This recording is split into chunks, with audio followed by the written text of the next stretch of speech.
This meeting is being recorded. There she is. Ladies and gentlemen, boys and girls, I'm Kenya Crooks, the world's greatest weight loss expert, and I'm hanging with my bricks. We have the queen of Memphis. We have Lee Money in the building. We have the queen of the ATL up in this piece. So we have Liz Rountree. Nothing but queens on this broadcast. So that's how we roll. In today's topic, and this is near and dear to me because I love talking about haters. I love talking about people who don't want to see you do well. And there's different tiers to this thing because you got people who grew up with you who don't want to see you do well. You got family members, you got colleagues, you got people who are the same age as you who looking at you crazy like, okay, why is she still going? Okay, why is she losing weight? Why is she getting married? Because I told myself I couldn't get married in my mid to late 40s, but now ain't she doing it. Now it's hurt my feelings because now she done dispelled the myth. And again, for a lot of people who are watching, y'all hadn't done anything wrong at all. But a lot of people have hang-ups and they put it on you. They burden you with it and they try to make you suffer with their own issues, the unresolved issues. So let's talk about it. Let's hop into it. Now, crabs in the bucket. Let me ask you, is the theory of crabs in a bucket real? Or is it just fictitious? I think it's definitely real, Coach. I think it's definitely real. There's a lot of people who believe, for whatever reason, that they're your competition.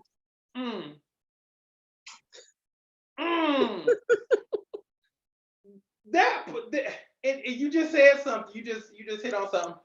I don't think people realize that secretly you have people in your life who are not only secretly competing against you, but secretly losing while competing against you. Liz, is it fictitious? Is it all in our heads? Or is this thing real? I'm about to be controversial on this topic. Come on, talk about it. I hate that phrase, crabs in a bucket. And maybe that's me. Uh-huh. I'm not going to say it's not real. I think it's a mindset because I'm trying to think of how I want to phrase this. Okay. So if you're focused on your success and your path, right, you don't have to worry about what's in the bucket. Yeah. If you are in tune to what you're supposed to be doing, of course, there are people out there that don't even know that they're not wishing you well. I was in a situation where I really thought this person was on board with me, but every time we got together to talk about it, their talk was not as positive as my talk. So I wouldn't think it was a crab in a bucket, but I had to refocus on what I wanted. And it didn't matter what she wanted. That's good. My whole thing is this though. People hate. They do. They do. So no matter if you stand focused in your lane or not, you're always going to have people. And I don't know if this is a subconscious thing or not, but you always gonna have people who secretly wish that they were in the same positions that you're in. I agree. So it's kind of like with me, for instance, I don't pay nobody no mind because I'm locked in on my stuff. But on the outside, I get a lot. And for those who follow me, people know if I put something down, it could be like in a post, it could be in a paid ad, especially those paid ads. I don't know if y'all remember a whole bunch of time in the paid ads, we would always have stuff such as, this is a scam. Yeah. Again, I'm locked in on my stuff. I'm just putting ads out there, hoping that people see it, hoping that people DM us. This is a scam. this man is a fraud. All you have to do is do calorie deficit and just don't eat as much. You don't, how dare you? And again, I'm just minding my business. People that didn't even, that have never tried the program, never knew anything about the program, just see you and don't like the shine that's on you. There's never anyone that actually participated. Right. Never ever. But, and it goes back to, and we just gonna keep it a buck. 99% of the hate came from people that look like me and you. We just gonna shoot honest. They were from people who look, no matter if it were male or female, they look like us. And again, all we're trying to do is help people. All we're trying to do is trying to make people look better, feel better, take people out to the next level. Okay. Right. So we're talking about haters. We're talking about haters. When did you realize that the hate out there was really real? Was there did you ever have an experience where you just like, I ain't doing nothing wrong? I already know what Liz gonna talk about. Talk about your family, Liz. Go ahead. 5, 4, 3, 2, 1. No, not this time, Kenya. Okay. Kenya, you remember this because I called you in tears. Never mind. I know what you're gonna say. Go ahead. Go ahead. So, Lee, I am not sure if you were a part of the family at this point, but Kenya had us doing this amazing project. He was the project, but he just invited us along to have the experience. We did it, had fun, something probably never do again. Who knows? It was amazing. It airs on national TV. Yep. And I thought this person was my sister. Mm. I mean, I love this lady, like, love her, look up to her. She called me, and the first thing out of her mouth was something negative. It was just like, pew, pew, pew, pew, pew.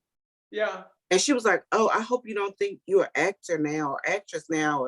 And I said, ma'am?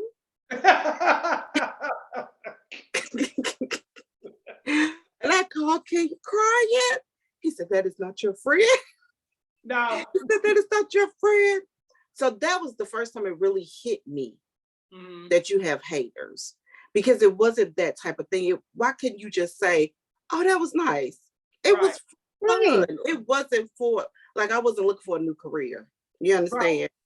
But never did they say congratulations on having that experience. That was never outlook. So their intention was to take you down a peg. I need to take her down a peg before she thinks she's better than me.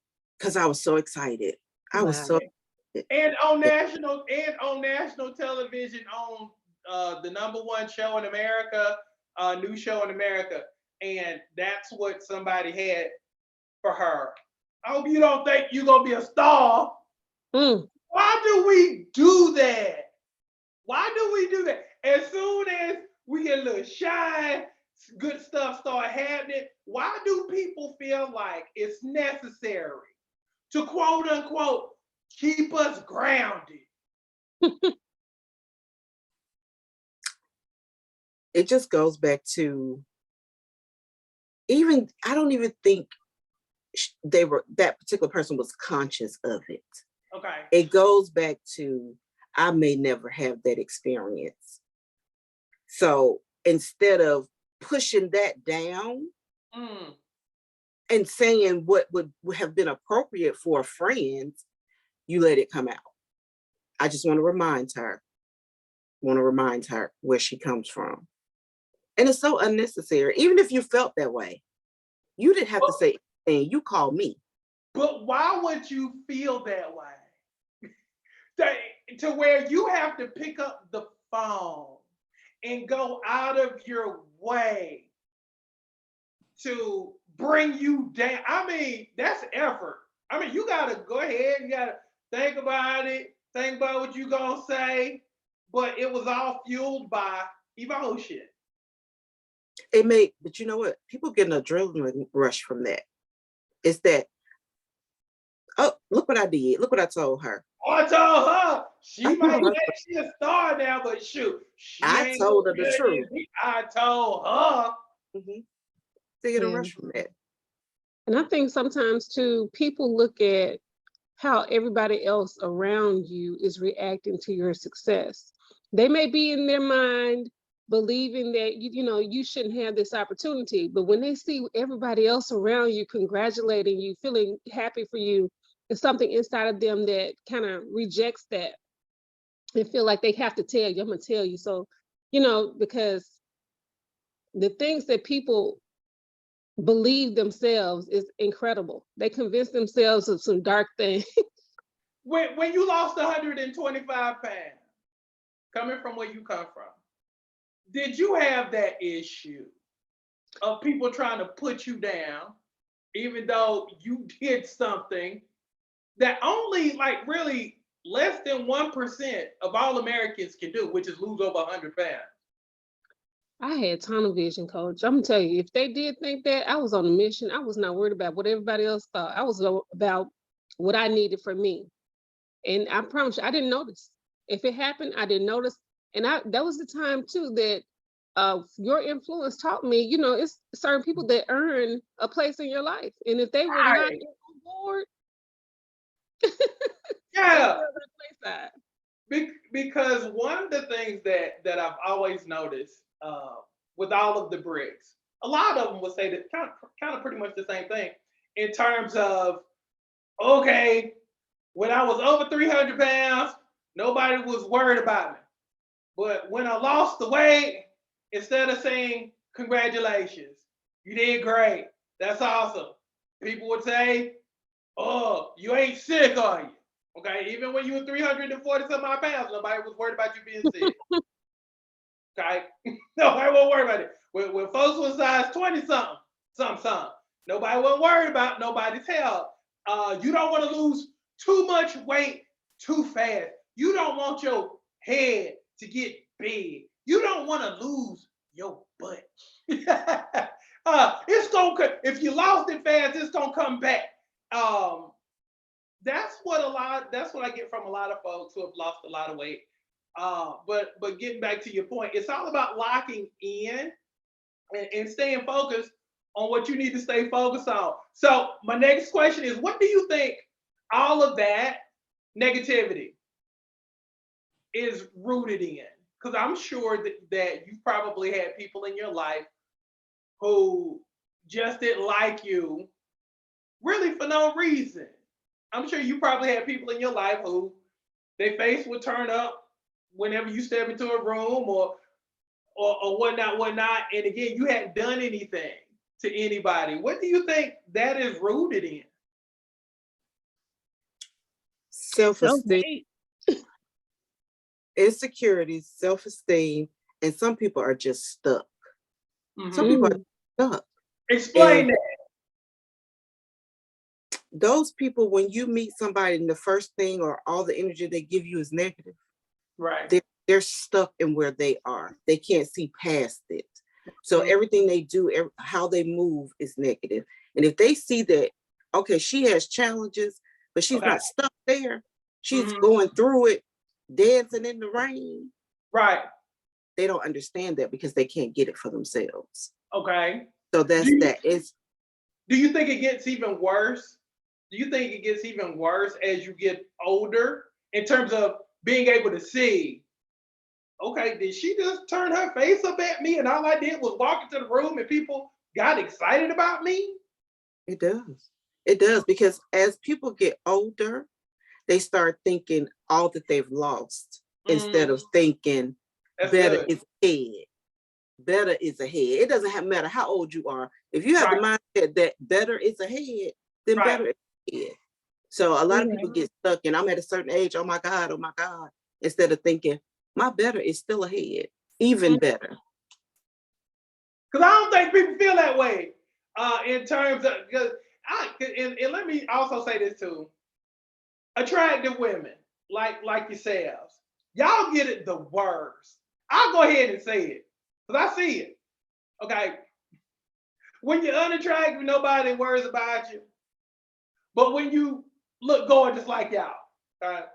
You step in the room, folks who are insecure, their faces turn up. Who she thinks she is, especially when you draw attention. Oh, hey girl, how you doing? She thinks she better. And I never could understand why the disdain when people always preach sisterhood, sisterhood, sisterhood, sisterhood. But as soon as a sister who looks better got it going on, the sister is the first one to hate on the sister. You're right. I never could understand that.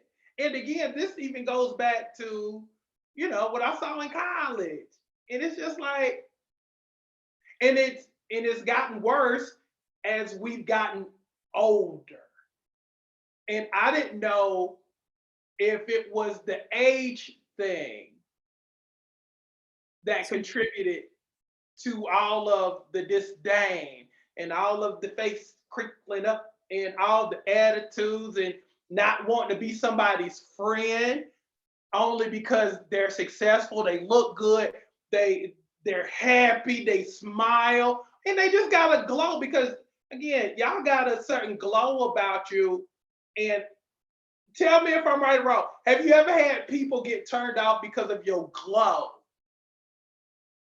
I've seen it. I've seen it on I've recognized it when other people do it, like when they do it to other folks. Somebody walk in the room, I've been in the room and I watch this person just shine.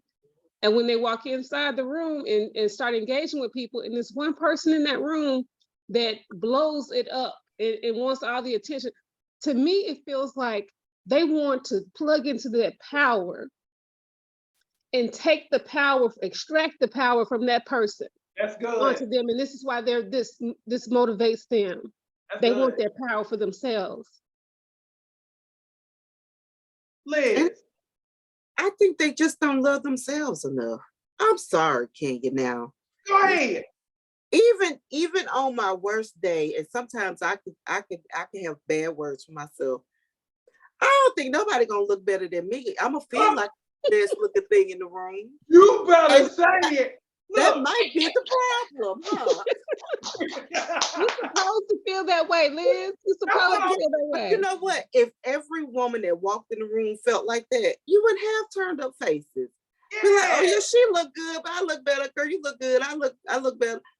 I went to an event. It was the first time in all of my life being in Atlanta. Went to an event, was with other women. These other women walked up, and all of us immediately said, oh, you look beautiful. We found something nice about each of them. I like your boots. I like your jacket. And we were all amazed. We all paused for a minute because it's so uncommon. So uncommon. But that, you could tell we made each other's day. That group went on smiling, and we went on, had a great day. If you love yourself enough, you don't have no reason to frown up. Go over there next to us so both of y'all can shine. That's what I'm talking about. And that's how it should be. So as a community, as a family, how do we get past, because it's all based in jealousy and envy. How do we get past that as a people? Because I'll stand on this right here. Family is the worst when it comes to being of us being jealous of each other. Family will cut you faster than anybody else I know, and feel entitled to do it just because y'all all have the same last name, y'all come up together, everybody's supposed to be at the same level. How do we get past jealousy and envy in our community?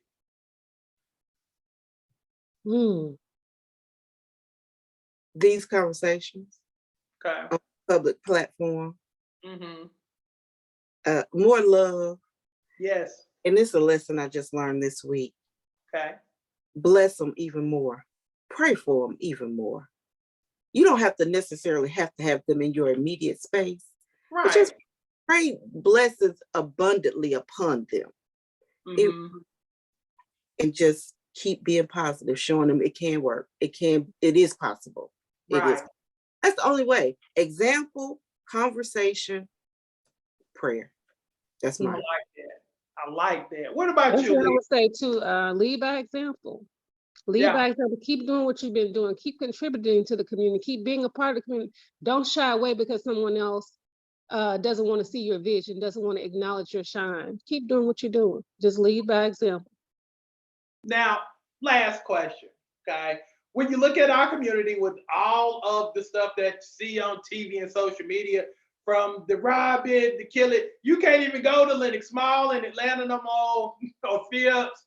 They got it looks like a SWAT team up in there. I don't know, Liz, if you've been in there lately. It's like a SWAT unit. You got people above, beneath. They ready because of all of the incidences that are going on in the city of Atlanta. And when you also factor, for some strange reason, we're not getting married like we used to, raising up families like we used to, and we're not as trusting toward one another. So, how do we get back to loving ourselves? And is it all of that mess an extension of us not loving ourselves It's 2:00. personally? Yeah, I would say just, I guess everything that you've said, which is, I learned that I cannot love anyone else if I do not love myself first. Yes. So if I can understand that and continue to love everyone around me in my circle, then eventually my love is going to trickle out above my circle. Mm-hmm. So first realize that you can't love anybody else before you love yourself. And that means teaching yourself at every opportunity, thinking about your health, thinking about other ways to help people. Love yourself first and then try to love other people. Because if you're loving you, everything else gonna fall into place. That's good. How about you? How about you, Liz? What we got to do to get back to loving each other? That's a hard question. We are at a tough time Yeah. all over the world. People Mhm. are afraid of everything. The economy, politics, diseases. Everybody's afraid. People are living more remotely.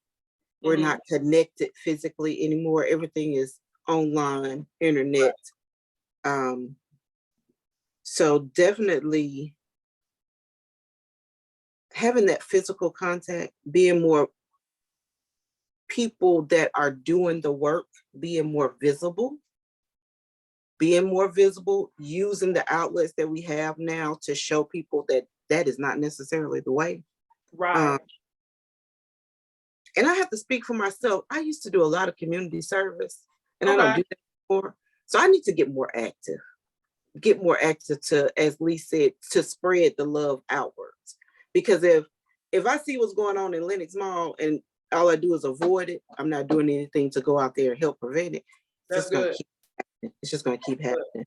So definitely getting involved and being more interactive or involved in what's going on in the community with the solutions. And here's the thing that I love about the both of you. Y'all constantly work on yourselves. You're always working on yourself. Excuse me. And I think that's what's really missing from our community. Because again, I hate to blow your head up. Y'all like the top 1%. Like when it comes like to everything. Like for real. Thanks. Like for real. And you know it. Look. I didn't have to tell Liz a little while ago when she was like, look, I don't care what room I step into. You can't tell me.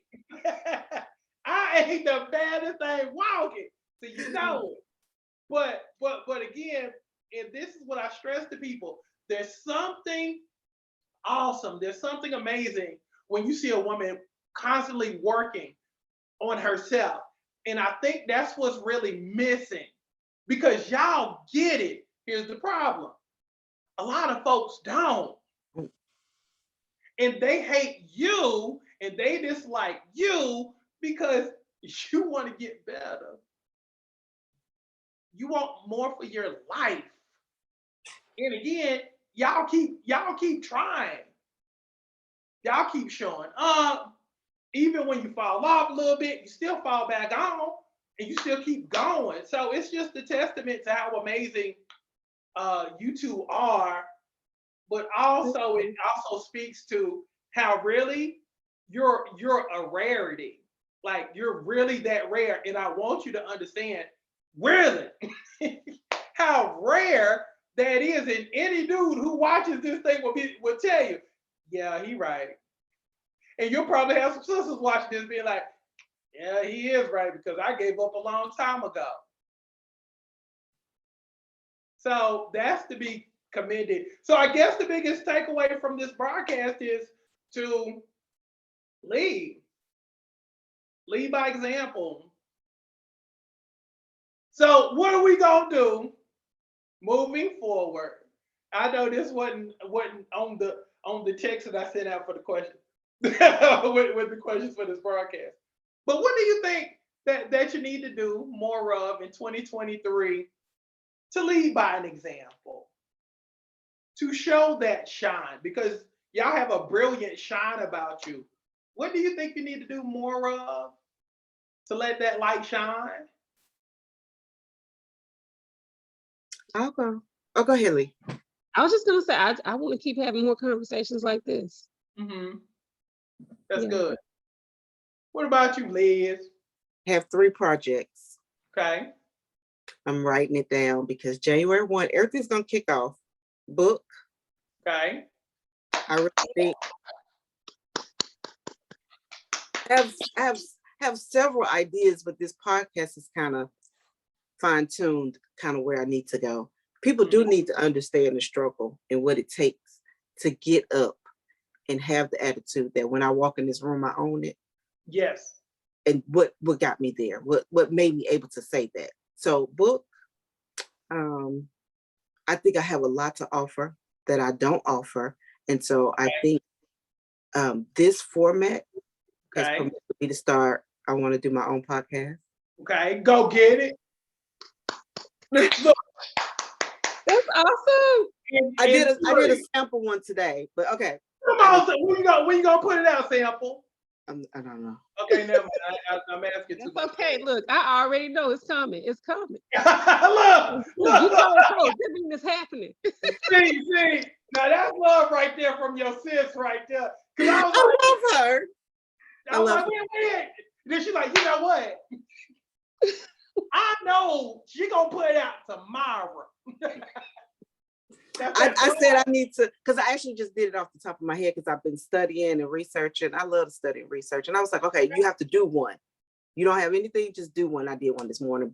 And the third thing is to become more involved. I don't know if that means a nonprofit or joining somebody else's nonprofit.